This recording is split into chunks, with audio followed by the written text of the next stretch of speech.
les politiques ont leur slogan, qui normalement ne sont pas de la même manière que les hommes de la culture. Et que je me rappelle quand on créait pour la première fois le ministère de la Culture en France, André Malraux disait que la culture est un opératoire à part.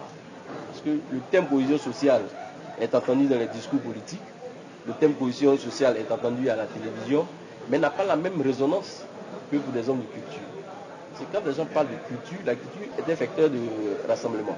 C'est un facteur aussi de rassemblement. Donc il faut au contraire mettre la nécessité sur nos richesses culturelles. Et nous en Côte d'Ivoire, nous avons la chance d'avoir 4 grands aires culturelles, plus d'une soixantaine d'ethnies.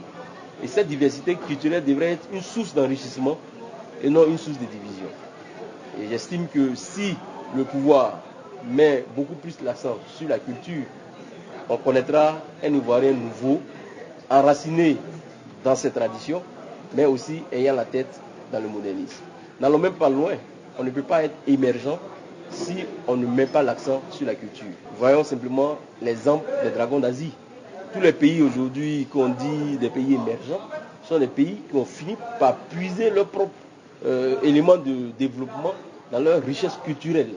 Ils se sont donnés d'avoir une identité et ils ont puisé dans cette identité pour pouvoir se lancer à la conquête du monde.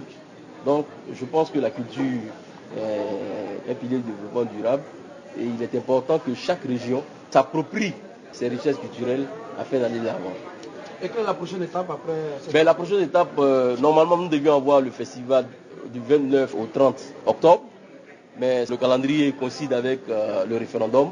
Donc le festival a été reporté les 11, 12, 13 novembre à Tia Salé